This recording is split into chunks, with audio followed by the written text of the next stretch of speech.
Oh, man. Hey, Old Man on the Mat crew. This is Tony Jones coming here with another great episode of Old Man on the Mat. And I hope everyone's having a fired up 2025. I think the new mantra is 2025, come alive. I like it. I'll deal with it. Anybody got any new goals? I hope they're hitting those things already. I'm already hitting my goal for the 2025. My year, I want to put on some more weight and get fatter. I'm doing great at that.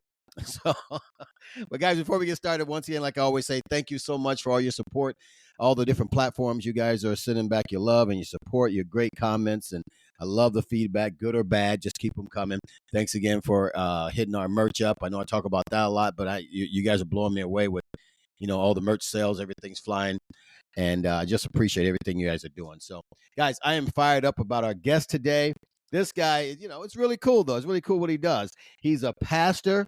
And he's a combat sport chaplain out there in the wildest city ever, Las Vegas. But with that, guys, I'm going to give you the guy, Josh Boyd. How you doing, brother? I'm doing great. How are you doing? I'm still alive. That's a good start. Good start. That's right. No dirt in my face today. I think I'm going to be okay, man.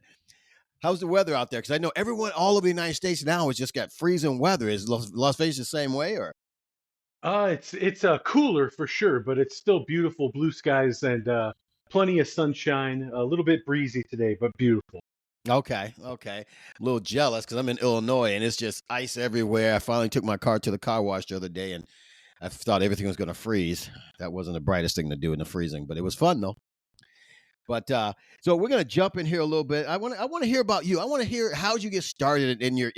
Let's start. How did you get started in a combat sport as a chaplain? How'd that all start? Well, it's a long story for sure, but I always, I'm a red-blooded American boy. I always loved combat sports and wrestling and Bruce Lee movies and the whole thing, Yeah. Hulk Hogan and all that. Oh yeah. But when I was in high school, I came across the VHS tape of UFC, and I got into that a little bit at the end of high school, and then eventually my journey brought me to Las Vegas, and that's home of the UFC, and so I thought that would be cool. I'd love to see a live fight. I wasn't putting two and two together as far as any kind of ministry connection at the time, but eventually it all came together. Okay, good stuff. Were you in any other kind of martial arts before then? Before you got involved with the Las Vegas fight clubs and all that stuff? No, as a kid, I wrestled just a little bit. I'm originally from Indiana, and I wrestled as a kid a couple of seasons, just as a child, not even in high school or anything. But I had very limited experience. Okay. Well, you know what? As kids, I think we all did it anyway. We fought each other and beat each other up, got dirt and everything, it just made us rambunctious. So I guess the normal thing is to continue to fight, right? As we start climbing through. Good stuff. And you say you're from the old Hoosier state. Yeah, I grew up in Northwest Indiana, right on the tip of Lake Michigan, about an hour from Chicago. And then I ended up living all over the state before we moved out here to Las Vegas back in 2007. Okay. Well, let me ask you this. Being a pastor in Las Vegas, man, how is that? It's definitely a challenge for sure. I spent the first 10 or 12 years being in ministry in Indiana, which, being in the Bible Belt state, more Midwest, a lot of people are raised up in church, and that's just a part of the culture. And so it's kind of easy going. And so when we first decided that we were going to come out here to Las Vegas to help some friends plant a new church, it was a whole adventure. When we came out here, just the land, it's transient and it's just people from all over the place. And, it's a challenge for sure. Yeah. I mean, you guys have everything out there. You read a lot of things about the drug life out there and the poverty level out there. Man, I would think that, being a pastor that, man, your church would be full. You would think, but it is what it is, man. Like I told you before, I studied to be a minister. I'm an ordained minister too. And the walk is, people say, oh, it's easy to be a Christian and easy to be a pastor. It is not. It is not easy to be a pastor, I believe. Being a pastor has got to be tough. Yeah, statistically, it's a lot of church plants and a lot of churches out here fail pretty quick.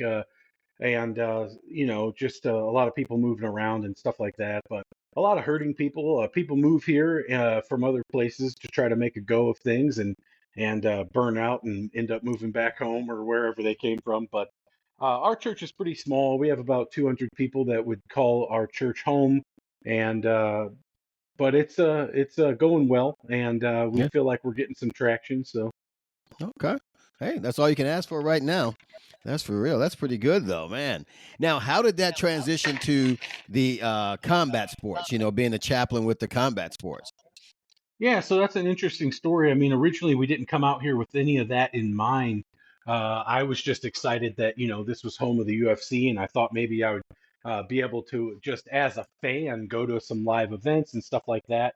Um, in the past as a youth pastor and stuff over the years, I had some experience with my colleagues and friends, other youth pastors and different things that were hockey chaplains and baseball chaplains. And my senior pastor at one of the churches that I served at was actually the Colts, Indianapolis Colts chaplain for their spring training. Oh, And nice. so, yeah, so I was familiar with the concept of sports chaplaincy, but they're just I wasn't making any kind of connection with the combat sports, but we were here for a couple of years, and combat sports and specifically MMA and the UFC was growing like gangbusters, Yeah. and so eventually, it just came to me. I'm like, what in the world? There's chaplains in every other sport. This is the fastest growing sport on the planet. Surely there's got to be something like that. So I started looking around and just searching online, and there was just nothing like that. No ministry Yeah. specifically for the fight community. And so I kind of came up with an informal plan, and I was like, how are we going to reach these people? It's an individual sport. It's not a team sport. How would that even work? You got guys that are amateurs and pros training at the same facilities. At the time, there was 100 combat sports gyms in Las Vegas alone. I'm like, how in the Whoa.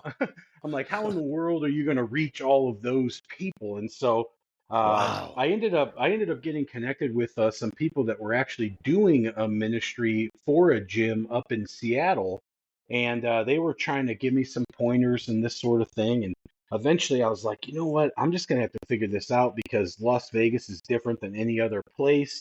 Yeah. And I thought, well, I'll visit some gyms, some mom and pop places, and eventually I'll get my foot in the door at a couple of gyms, and then I'll graduate to some medium-sized places, and then eventually maybe I'll get into some of the bigger gyms. And Okay. when I started knocking on doors and beating the pavement, it ended up being exactly the opposite. I Oh, went to a man. couple of, I went to some smaller gyms, and they were much more at arm's length. They were like very suspicious, like, "What are you doing? This seems weird." Yeah. Yeah. and and so I eventually found my way over to Extreme Couture here in Vegas, and I went in, and I'm like, "Oh, this is gonna just be another disaster. No one wants me around. They think I'm just a fanboy or some kind of weirdo." And so I talked to the gym manager and I said, "Hey, you know what? I want to offer my services for free just to be a support to the athletes and the coaches." And I explained, just the basic concept of sports chaplaincy. And the gym manager was like, "Yeah, cool." And I was like, "What?" Oh, okay. And so they were like, "Well, what do you need from us on our end?" And I was like, "Well, I just need access. I need to get in here and just rub shoulders and get to know people because, I'm going to be a complete stranger to all these people. But if I can hang around and just enter into organic conversations with people and just make my presence known, then when people are going through a struggle or going through a rough time, then they would be like, 'Oh, I know that guy. I've heard of that organization. Yeah, I'll Yeah. talk to this guy or whatever." And so it all happened very organically, and I think that's why it was successful. Wow, that's pretty cool though, man. Holy cow! So wait a minute, you just went around. So what? Well, let me back up. What does a sports chaplain do? Combat sport chaplain do? What do you do? Well, in a traditional setting, you would be a part of a team, and so you'd go to team meetings, and you would have maybe a weekly Bible study with the team. And that's kind of the difference in the combat sports world. It's super different because there's not necessarily a team, and if there is a team, it's made up of individuals that compete on an individual basis. There's amateurs, there's pros. It's a little more logistically a mess. Okay. and Okay. so, and so there has been seasons where a gym was open to the idea of us offering a weekly Bible study or that sort of thing, which was totally voluntary for anybody to attend or whatever. But for the Yeah. most part, it ended up being very much a one-on-one type of a situation where we were just making ourselves known and available for any kind of practical or spiritual need that an athlete or a coach or eventually we got out of the gyms and we got involved with the promoters, and so Oh, then our ministry extended to everyone that works in the industry, whether it be guys that are blood wipers or cage door operators or camera yeah. guys or announcers and ring girls and just anybody in the fight community as a whole. And once they knew who we were and what we were about, and that we were there just to support them and to be with them if they were struggling with anything, whether it would be they needed prayer before they competed or they needed someone to help them move a couch. Okay. Okay. Yeah, so I mean, we would help with any practical need, though. I mean, a lot of times these are young, hungry guys. They're hungry as far as their career, but come to find out, a lot of them are scraping by financially, and so they're physically hungry. A Yeah. lot of Yeah. guys trying to get their break, to get into the industry, to get into a better promotion or a better organization, and so a lot of times, it's young guys with young families, and they're trying to train full time so that they can become an athlete, a full time athlete, but they're still trying to work a job. And so a Yeah. lot of times we would help out with groceries or diapers for babies or, Oh very man. practical things. That's So, pretty neat. Oh my goodness. So you're just, you hear about being a chaplain, you're thinking, okay, you're just going to pray for these guys. Uh, but you have all service, you feed them, you clothe them, you everything for these guys. yeah, That's, whatever. I mean, depending on what their need is, some of these pro guys that are in the larger organizations, that they tend to just need, a little bit of prayer before they compete or this or that or whatever. But the vast majority of the guys involved in the sports aren't in the UFC. yeah, right. That's true. So Yeah. they're scraping and struggling and trying to balance their life and train as much as possible, and so their needs are much more practical, and you might need to meet with them, over lunch or over a coffee, and help them talk through, a marital issue or maybe a Hmm. death in the family or something like that. So Wow, that's pretty awesome, man. God moves in mysterious ways. That's pretty good, man. Well, Pastor told me, I did say that before. God moves in mysterious ways. He says, no, he doesn't. He tells you everything you know in the book right there. It's wide open. I said, oh, okay. But that's pretty neat, man. Well, you have a different perspective of that fight game out there. So, in your opinion, I want to say, in your opinion, what have you seen out there? Because as you said, there are tons of guys out there that are not even a part of UFC that's trying to make that climb into the big picture, as you might say, right? So, of numbers of guys, let's say the guys that are coming out there, how many guys did you see just come out there and try, and they just never make it? That's got to be a big number too, you would think. yeah, I mean, it's just like any other sport. I mean, it's the vast majority. I mean, Yeah, you think about how many guys play high school football and never get into the NFL. Well, yeah, I mean, there's a similar number. I mean, you got all these guys training to be the next, champion of the UFC, but, it's a minute percentage that people that are actually going to make it. I mean, yeah, a lot of guys that are out here in Vegas, maybe they have a slightly better chance because they're positioning themselves at one of the key gyms that has a relationship with the UFC or that sort of thing.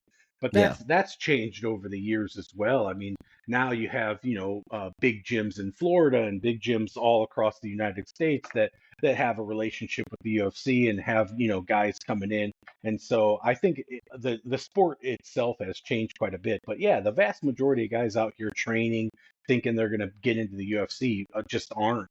And yeah, unfortunately, that's been one of the big parts of our ministry is sitting down with some of these guys that have had, 8 or 10 or 12 fights as an amateur, and they've gone 50-50 with wins and losses, and it's not looking good for them to make this a career, and you have to have that hard talk and be like, hey man, you got 3 kids Oh and man. you're trying to piece together 2 or 3 part-time jobs so that you can train, and maybe it's time to let go of this dream that you're not going to be a UFC champ, you're not going to have a yacht, you're not going to make millions of dollars. You got to Yeah. take care of your family. Oh And that's man. that's kind of a rough situation. Oh, absolutely. That conversation and to hold someone when they're basically just giving up on their dream, man, that's got to be a powerful moments, man. Big powerful moments. Oh my goodness. Now, out there, you saw that fight game and you decided, well, you know what? I think I want to do Brazilian Jiu-Jitsu. What made you want to do that after being a part of that for so long? And you just started like last January, you started, right? Yeah, yeah. I mean, I've always wanted to do it, and I've always dabbled with it, and I've done some seminars, and I've gotten on the mats here and there. But I've had some health issues in the problem, or in the past, and it became a problem. And I just kept gaining weight, and I gained more and more weight. And it's kind of a long story, but I had a tumor years ago, like in my groin area, Mm. caused by cat scratch fever of all things. I thought I didn't know that was a real thing. I thought it was just a really good Ted Nugent song, but Right, but um, nope, it's real. and so what happened was it damaged some of the lymph tissue that I had at the top of my leg, and because of gravity and whatever, I have lymphedema in my right leg, Hmm. and so without proper care and doing the things that you need to do, I would develop reoccurring cellulitis infections, and so Okay. then I'd have to get off my feet, I'd have to elevate my leg, I had to have, Yeah. unfortunately. Yeah. And Well, of course, so you said it to her, you're not moving a lot. Yeah, I get that. I yeah, get that, yeah. yeah. And so I just got bigger and bigger and bigger, and I got all the way up to 565. Whoa! Oh my gosh. Okay. Oh, Yeah. So wow, man. so it's How did your body this is something I really wanna know because I see these on these shows and, you see all these shows and larger people and, everyone I think we're just unhealthy society for a lot of reasons. yeah. But you see these guys. My question is, how did you feel walking around in a frame like that? I don't know if I'm not trying to get too personal. Well, I guess I am. How would you Yeah, feel yeah, yeah. walk around in that type of frame? Well, here's the thing.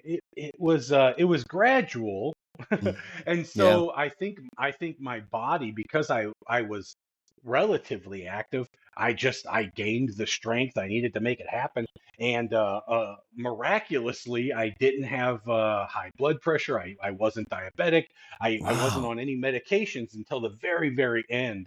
But it was psychologically killing me, and Mhm. I felt so ashamed and I felt so inadequate. And here I am, all the time spending time with world class athletes, and Yeah.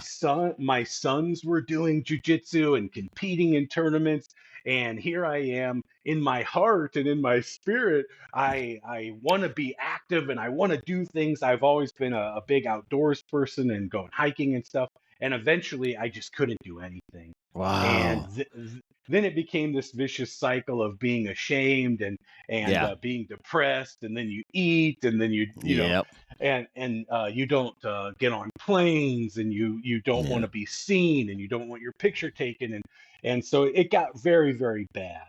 Yeah. Very And depressing. so I was just at my wit's end, and I finally was like, I got to figure something out, because my infections started getting closer together, and so Okay. I was getting a really bad infection like once a month, and Oh. the antibiotics that I had to take were not working as well. And the doctor said, "Listen, you got to figure something out. You got to lose some weight somehow or another, because eventually these antibiotics are going to stop working, and you're going to have to go into the hospital. You're going to have to be put on an IV when the infections happen, and this and that." Oh, man. And so we started talking about getting bariatric surgery Mhm. to get the journey going in the right direction. And right about the time I was looking into that and getting that all set up, COVID hit. Oh and man. and so that complicated everything because I had to have all these tests to make sure that I was healthy enough to get surgery. and Okay. uh and because it was like a elective surgery, in order to get these tests, I was like having to book things 3 6 months out, and then by the Oh, time I get the next test, the test I had the other test I had would be expired. oh And my so goodness. it, Oh it was a wow. real pain, and it ended up being this big thing. Well, then by the time I got approved for surgery, I was up to my highest weight. I was up to 565, and I Wow. had to be below 500 to get surgery. Oh And wow. s- and they wanted me to be 15 or 20 pounds below 500 to get surgery because the where they would do the surgery has a 500-pound limit. And Okay. so Okay. so I had to figure out how to lose 75 pounds right out of the gate without Man. any help. And so I basically just decided, hey, this is my last chance. I have to get healthy. I have to do this. And so I went on a liquid diet, and within 3 months I lost about 75 pounds. Oh man. Oh my goodness. So in 3 months you lost a person. That's and what did Yeah. you said you just started doing a liquid diet, or did you change up as you went on, or No, I basically went on a liquid diet. I just had protein shakes, and I mostly drank water, and I just like went for it. man. And I did it. And so that was awesome. And then I was able to get the surgery, and that helped with another 100 pounds, like really quick. And then I Yeah. kind of I plateaued, and that's about the time where I was like, man, I gotta keep going down. I gotta lose more. And Yeah. so I started doing, well, after the surgery, they recommend that you do a very low carb diet and that sort of thing. Yeah. And I was 190 pounds down, so I could be much more active. And Right. so I started moving around. I started lifting weights and walking and getting back to going hiking and doing some more physical stuff. And the whole time I'm like, man, I want to get on the mats. I want to start Mhm. jujitsu. And so I started messing around with my sons on the mats outside because I was afraid my knees had sustained too much damage. I was afraid my back would not Yeah. hold up. Oh yeah. And so before I committed to anything and did it for real, I wanted to mess around a little bit at home. And my two sons are adults, and so they rolled around with me a little bit to see if my knees would hold up and stuff, and I felt That's really cool. good. Yeah. And so yeah, so then I ended up actually going full carnivore for my diet, and then last January I said, all right, it's the first of the year, no more excuses, let's do it. And I went to the gym, and I got on the mat. Congratulations, brother. I love that story. That is cool, man. Wow, you were determined all along the way, man, and you made it happen. Wow. Now, when you were doing this process, now which because I heard a couple different diets throughout there. Now, Yeah, yeah. what was your best diet? I guess because that's a big thing nowadays. Everybody's on all these different diets. Some people are taking the shot. Some people are going to carnivore. People are doing vegan. What was your best one during that time that helped you probably the most? The best one that I've been doing for 2 years now is carnivore, and Okay. I think it's just I don't know that it's any better. I mean, I believe in the lower the carb, the better. So if you do keto or whatever, I think that Mhm. that works scientifically, and uh, but for me, carnivore works the best. I think more psychologically because it's just easier Okay. Yeah. because you know exactly what you can have and what you can't have. Yeah. Yeah. That's and true. Yeah, so I mean, it just cuts out a lot of the gray area. It's a Okay. very black and white diet. So Okay. Okay. It makes sense though, but you hear about this, especially on the carnivore diet. It's something that I've tried to dabble with, and look at it, and you read all the things on it. Say you don't get blood pressure, high blood pressure. You don't get all these negative things by eating all meat. So I'm thinking that everybody want to do that one. And how are your numbers? Are your numbers still real good? yeah, everything is great. I've been on the diet for 2 years. I've been doing jujitsu for a year. I've had two or three. full physicals since then, and all my numbers are great. My last physical was amazing, and I did, a full blood panel and all that. So Yeah. I'm down another 90 pounds. So, Oh, the praise initial, God. yeah, the initial 75, and then 100, and then another 90. So Man, what's I'm your weight right. now? I'm right at about 300, and my main goal, my dream would be to get down to 265. Oh man, congratulations, man. That's really cool. That is really cool, man. I love that. I love that. Now, of course, are you lifting weights now and all that kind of stuff still, or are you just doing the Brazilian jiu-jitsu and the dieting? I'm doing just light, like at home, just dumbbells, just a full body dumbbell workout at home, just to keep strong. But I mean, I'm doing jujitsu 3 days a week, Monday, Wednesday, Friday, 6 a.m.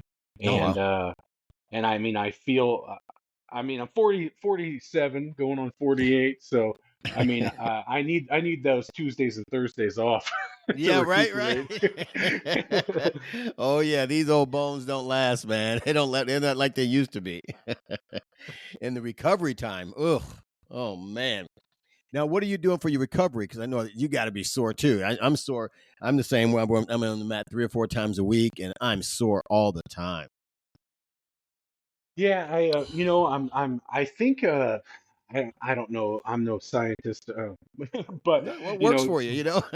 yeah, being on the carnivore diet, I think helps a lot because you're eating so much collagen and fat and that sort of thing. I think that, helps with your joints and stuff. I haven't had any major injuries, uh, which is, amazing. I did my first tournament. I was a little bit scared because, when you're on your home mat with your homies, Yeah, you yeah. you you you hope they're not going to try to twist your arm off like a chicken wing, but Right. when Not trying to kill you. when you get out there with guys that are trying to, what they think is win ADCC, Yeah. Right. um, it's a little more scary. But I did my first tournament, and I didn't get hurt or anything, so I was happy with that. So I Okay. think just my diet helps a lot with recovery. I do a scoop of collagen every morning in my coffee, and Okay. I've been doing a joint supplement. But as far as recovery, besides that, I do take the Tuesday and the Thursday and the weekend off, so I can get good rest and just rest my muscles, my joints, and everything. Okay. I like that. So you should do a lot of stretching and all that kind of stuff too, right? Yeah, I definitely stretch good before every session, and then even on the off days and stuff. Um, I want to make sure that I'm doing everything I can do to prevent an injury for sure. Right. Right. Because at our age, we don't bounce back as easily as we used to.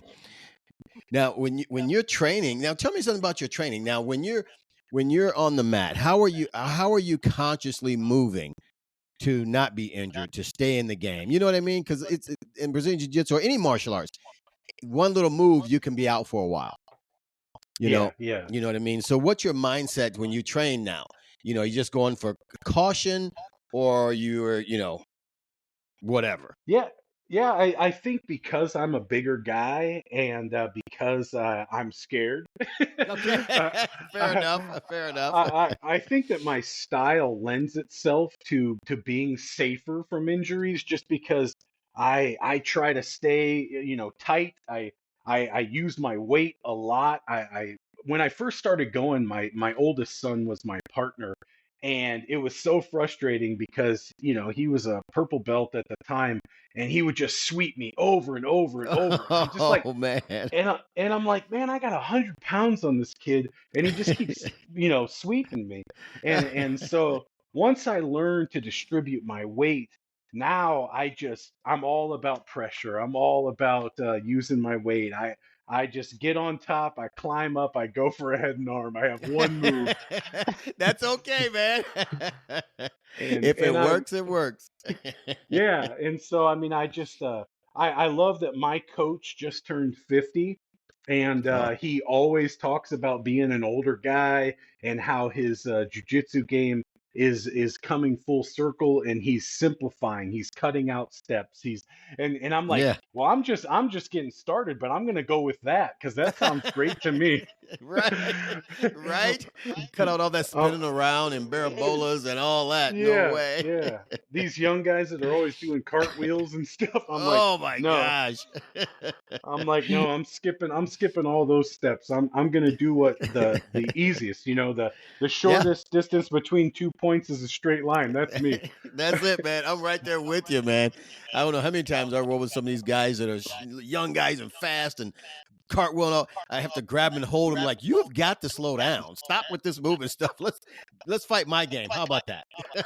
Yeah, I think my because my game is so simple, and I'm just getting started, Yeah. that is just keeping me safe. I mean, and I'm very strong. I have dad strength, so Yeah. if I turtle up or whatever, I joke with my kids and I call my turtle the Death Star because uh, no matter who's trying to get on my back or whatever, usually if I mean, I'm not going to do any offense, but you're certainly not going to get in on me. That's good. That's good. So I'll run out time and lose on points, but you're not gonna get me.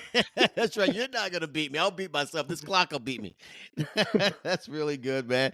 At our age and as a size and the bigger guys and stuff, we have to do somewhat of called what's that, sloth jitsu. You know what I mean?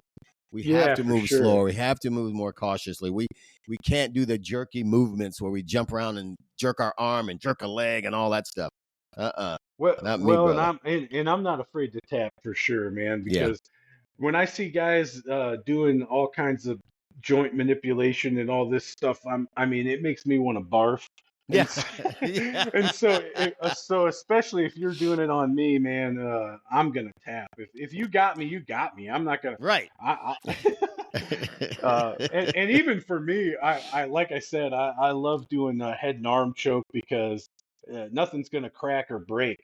Yeah, right? Exactly. You're gonna just tap and that's it.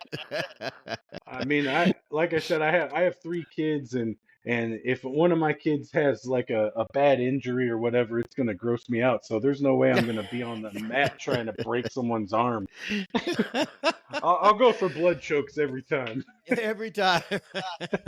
But that's a good way of training. It really is, man. Because you're not trying to hurt yourself. You're not trying to hurt anybody else. You're just learning. All Yeah. along the way, you learn how to, fight, quote, I'm doing quotation marks over here, fight safely, Yeah, you yeah. know. Well, and you know what? I'm not trying to be the world champ. I'm trying to be healthy and have fun and do something that I love because I mean, like for years and years I've been a huge fan. And so I mean, the fact that I get to do it at all is so awesome Yeah. that, I'm not trying to win the belt. I'm just trying to Well, not this week. How about that? Not this week. Maybe next week. Yeah. Oh man, how big is your gym out there that you train in?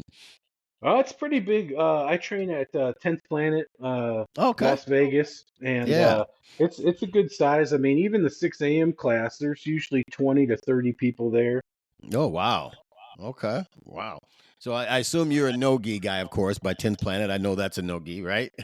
Yeah, I mean, I don't have anything against gi, but I knew for myself that I was mostly interested in doing no gi. So, and we've had a relationship with that gym for years and years and years. So that's Yeah. kind of what made my decision to go. Plus, my sons both train there, and I wanted to, be where they were. So.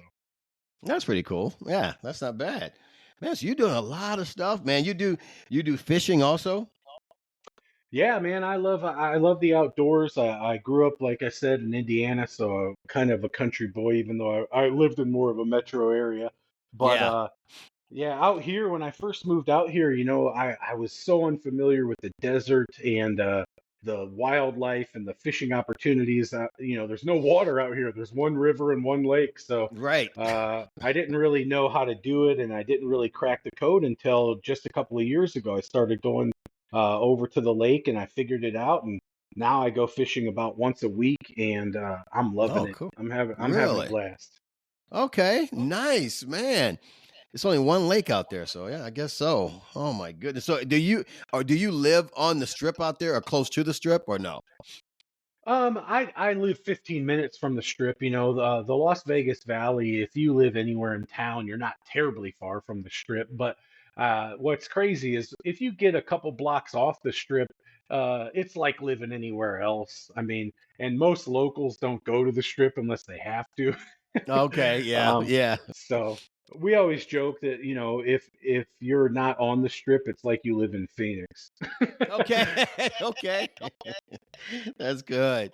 Well, I know I'm bouncing around here. I want to talk more about your fishing though, because I that's something I got into fishing a little bit. I would go with my my brother and some of his friends, and that way of fishing was drinking beer and watching the worms get wet. You know what I mean? Yeah, yeah, So, for sure. so what kind of fishing do you do out there? You like, you catch and release, you're chasing bass, you're doing what? Yeah, out at Lake Mead, a lot of guys catch striped bass mostly, um, and there's other fish there. When we first got out here, you know, we were just doing hillbilly style fishing on bottom with worms and catching carp or catching catfish or whatever. We didn't really know what we were doing, and then we found out that most guys fish for the striped bass, and so we learned how to do that with frozen anchovies, and we Okay. got into that a little bit more, and then eventually we got kayaks and I got a canoe, and so then we learned how to chase down the stripers, and so that's a lot of fun. But the stripers out on Lake Mead are only a couple of pounds primarily. And so then I discovered that if you go down on the river, on Colorado River, you can catch great big giant stripers that have been feasting on the trout that they put in the river. Okay. And so down there you can catch striped bass, 40 pounds. Yeah. So they're Man. they're they're way bigger. Oh, wow, man. So that's your goal for the new year, huh, to catch a huge one. Man, I'll tell you what, I've been doing it for a couple of years now, and my biggest one to date is a 29 pounder, and so I am dying to break 30. Oh, man. Now, what kind of tricks do you do out there to catch the big ones? I mean, like you said, just I don't, is it your bait? Is your style, your skill? What does it take?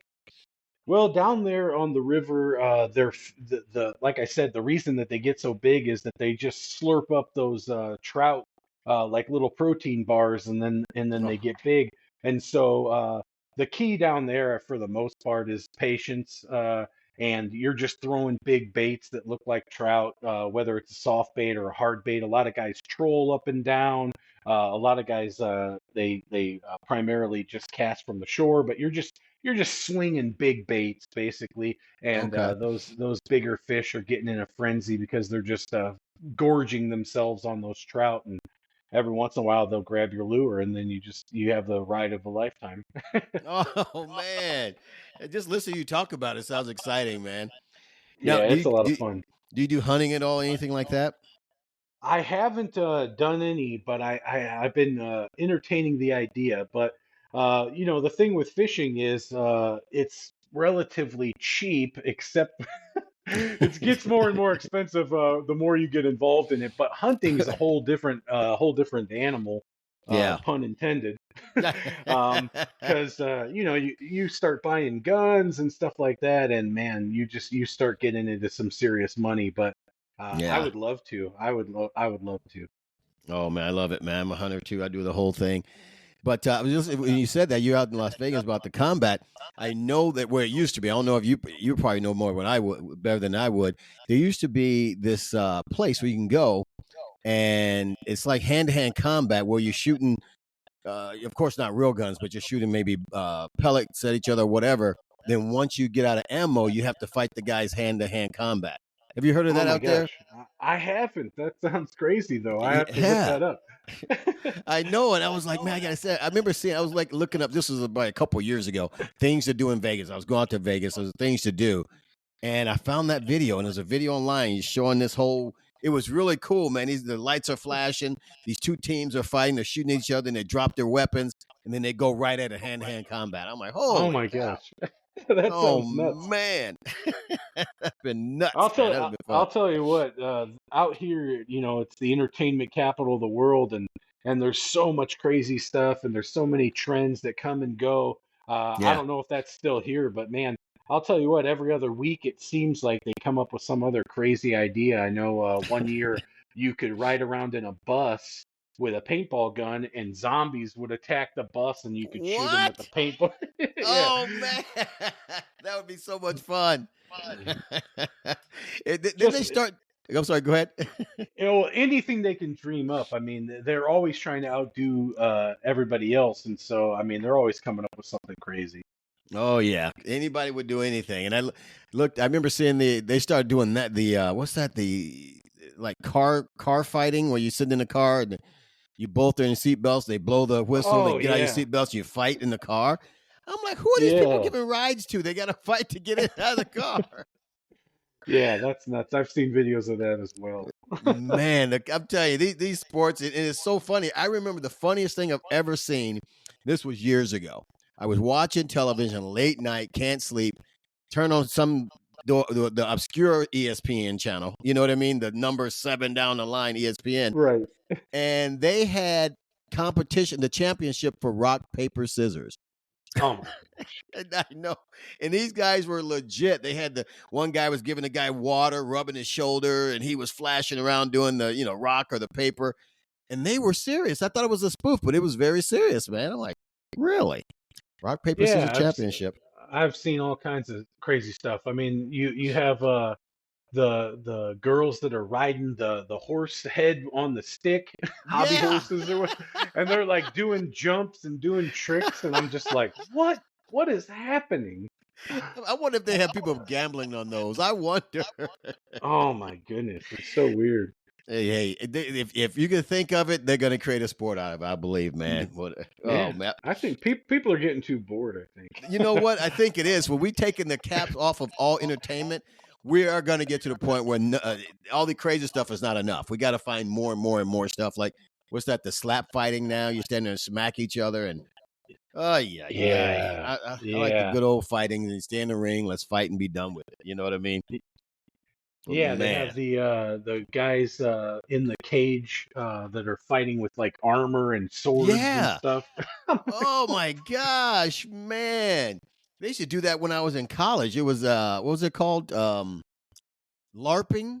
Does that sound oh right? yeah, LARPing. I yeah, remember guys doing that, man. It was crazy, man. yeah. That's wild. But now they're making a career out of the athletes now, I guess. I'm not gonna knock it because I'm just mad because I didn't think of Yeah, it. for sure. Now, does your wife train also, or is just you and your boys? Nope, just me and my boys. Okay. My Okay. daughter did a little bit.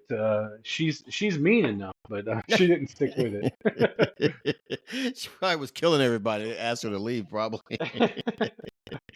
Oh man, I know. I have 2 daughters myself, and they are fighters, man. They know how to shoot. They know how to fight. I used to take them shooting all the time, and they're very well trained with guns and hand to hand combat. They do it all, man. They do it all. That's awesome. Yeah, we go out in the desert and shoot quite often. Okay, nice. What's your favorite gun? I mean, I don't have the guns. My sons are the collectors. I just have a shotgun, but they have ARs and all that stuff, and they love to Yeah. go out. They're both in the Army National Guard, Oh, and cool. they know all the safety precautions and all that. So every time they take some friends out, they go through the whole spiel and they do all the Yeah. safety briefing. But Yep. yeah, they love it. That's cool, man. I do the same thing. I love taking people shooting with me, and I don't care how well they know how to shoot. They said I have my same rules I go over with when we go to the range. They're like, "Well, I've been shooting for years." I know, but you got to listen to my rules, man. I just don't want to get shot. You know what I mean? Yeah, yeah, for sure. You cannot be too careful with stuff like that, for sure. Exactly, man. But then shooting is a lot of fun. I enjoy it thoroughly. I try to go every week to shoot. Let my frustrations out from getting beat up every day on the mat. Yeah, definitely. All right. Now you already told me before. I like to ask a question. What's your favorite technique? And I think you told me you're going for Americana, is it, or what was it you were going The for? head and arm choke, Head yeah. and arm choke. Yeah, yeah. Is that just because of your size? You can get a good weight on them and then cross over. Or what is it? Yeah, I think it's just because if I can get on top of you, and it's gonna sink Yeah. in, and then you're donezo. Uh, When did you do your last competition? I think it was this year, right? Correct. yeah, I only did one. It was in November. Okay, in November, and you beat the guy twice with the same technique. Was it the same technique, head and arm? Yep, head and arm. The first match, I was kind of nervous, and took me two and a half minutes to get him down, to pass his guard, to climb up, to bundle him up, and to get the head and arm. And he was pretty tired afterwards, and so the ref gave him a 5 minute break to catch his breath, and so I was like, Oh oh, I wow. got him, I got him Oh now. man. Oh and, man. and and so the second time I did the exact same thing. We went to the mat. I passed his guard. I climbed up and I think I beat him in 54 seconds. Oh man, he was done. Yeah, same move, same side. Oh really? He was just Yeah, like, I'm done. yeah, Hey, that's okay. Nothing to be ashamed of. He stepped on the mat, man. Win or lose, that's okay. yeah, for That's sure. I mean, uh, it could have went either way, I'm sure. it. Always. That's how you think about it. It can go either way, man. So when is your next tournament? There's one coming up in February that I want to do, so I'm excited to get signed up and get going. I'm trying to talk both my boys into doing it with me. Okay. Is it out there in Yeah, Las this Vegas? Yeah, it'll be here. There's plenty of tournaments here, but if there's any seasons where there's not one, there's always one within driving distance up here over in Phoenix or in San Diego or something. But Okay. Okay. How far are you from Phoenix? it's about four hours. Oh, that's not bad. Yeah, that's not bad. Yeah, That's a yeah. nice little And then weekend it's trip. Look. about yeah. Then you got LA about 4 hours, and Okay. San Diego's about the same. So. Okay, man. Now, do you have any goals for the new year? You know, what things you want to drop more weight? You want to, Yeah. get higher ranks in Brazilian Jiu Jitsu, or Yeah, well, I got my blue belt pretty quick, and so I think I got a couple of years before I'm going to be belting up or anything. So I'm just going to keep putting in the mat time and working hard to move in that direction. But I definitely want to do at least 3 or 4 tournaments this year. I would like to get down to my goal weight by the end of the year. So uh, those are my goals for jiu-jitsu and for health and whatever. I just want to keep moving in the same direction because things have been very positive over the last two years. So I just want to that's keep good. on going and keep that momentum. That's good, man. You know what I love? This is why I tell you, you're one of the reasons that I started this whole podcast, Old Man on the Mat, because you get to talk to everyone. You never know people's backstories. They just see, and in your case in martial arts, you see a blue belt, the bigger guy, but they don't know the struggles and the challenges and things you did to get to that point. I love that Yeah, kind of yeah. stuff, man. Telling your story, man, because I know you're gonna resonate with somebody out there. Everybody's got a story that's gonna resonate with somebody. I like that, man. That's Well, I good mean, my stuff. my story definitely is it's never too late. Yeah. But you'll be surprised how many guys that I've met over the years that started in their 50s, man. It's just like, you know what? I'm going to try something. I'm almost retired and let me try something now. And that amazes me. That amazes me, man, when guys are our age starting out in a combat sport. That's Yeah. pretty Well, I cool. mean, jujitsu is perfect because, you can start when you're late and you can do it until the day you die because Yeah, it's that's it's true. not like basketball or something like that where you get too old and you can't do it. I mean, man, I'm excited that I'm going to be doing this in for the next 20 or 30 years. Yeah, praise God, man. I love it too, man. I love it too. That's awesome, man. Well, I tell you, Josh, this has been great, man. I appreciate you taking the time coming on today and telling me your story, or telling us, because all of us your story, because I really believe someone's going to get something out of that story, man. Because seeing a guy, probably your size get on the mat, you never know. Well, why is this guy doing it, or what's his story? And they hear this kind of stuff, and I guarantee it's going to motivate somebody. I guarantee you, man. That's good stuff, brother. Well, before we get you out of here, man, how can everybody reach you out there? Where can they find you training? Well, I'm on all the social media, and I train at the 10th Planet here in town. And so if you're ever out in Vegas for an event or whatever, man, swing by the gym and I'll head and arm you. I love it. I love it, brother. Brother, with that being said, I guess we'll end it there. The challenge has been dropped. I love it. Oh, man. Hey, brother, I tell you, appreciate you more than you know. Thank you for taking the time, and we will definitely talk to you soon, my friend. Awesome. Thank you. Hey, take care. Bye-bye. Bye-bye.